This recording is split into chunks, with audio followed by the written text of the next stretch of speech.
95% of people who want to start a startup never launch, not because they lack ideas, but because they don't execute.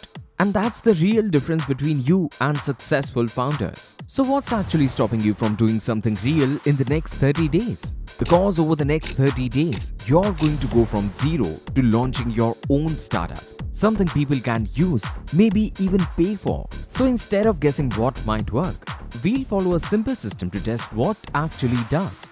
Let's start with the first step. Day 1 to 5. Finding a problem that already hurts. Most people start with ideas. That's the mistake. Start with a problem that already exists because 42% of startups fail due to no market need. Go where people already struggle, like Reddit, LinkedIn, and niche communities. Search "How do I?" Is there a tool for? This is so frustrating. Don't look for one complaint. Look for patterns. Repeated problems are opportunities. And apply the real filter. Are people spending time solving it? Are they spending money to avoid it? If yes, you found demand. That's what Airbnb did.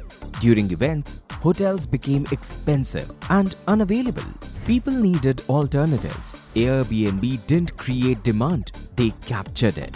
Now, day 6 to 10. Validate without opinions. Most founders ask, would you use this? That's useless. People lie, not intentionally, but optimistically. So instead of opinions, test commitment. Build something simple, a landing page, a Notion doc, or even a basic form. But don't just collect emails, ask for effort. For example, book a demo, join with your use case, pay 99 rupees for early access. If someone is willing to spend time, money, or effort, you've got real demand.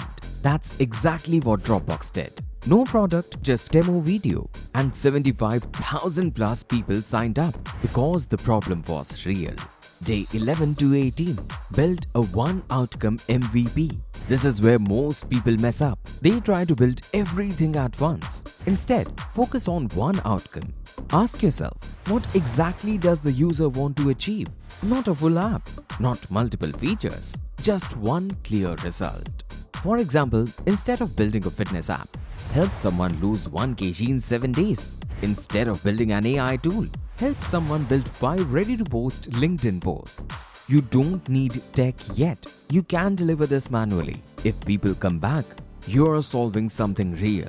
This approach is called a concierge or a Wizard of Oz MVP, which means don't build first. Prove it works first. This is what Zappos did early on.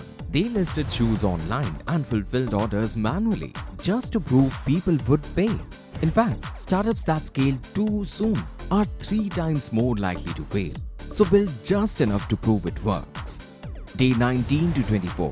Get your first real users. At this stage, forget scale and focus on getting your first 10 real users, not followers or signups, but people who actually use your product. The best way to find them is to step into existing demand. Go where people are already discussing the problem.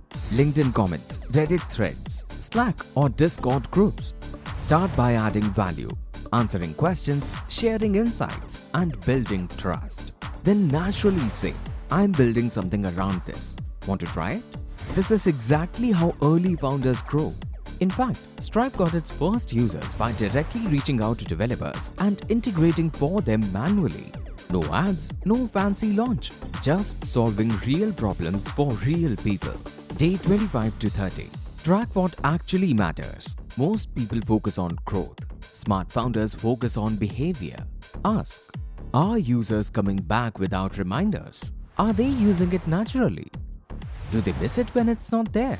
Because acquiring a new customer can cost 5 times more than retaining one. And early retention is about problem intensity. That's what Instagram figured out. It started with multiple features, but users kept coming back for photos. So they focused only on that. That's how great startups evolve. So, in 30 days, what have you really done? You didn't just build a startup. You answered 3 critical questions. Is the problem real? Will people commit to solving it? Do they come back after trying it? If yes, it's time to scale. If no, you've saved months of wasted effort. Most people wait for confidence, but confidence comes from evidence.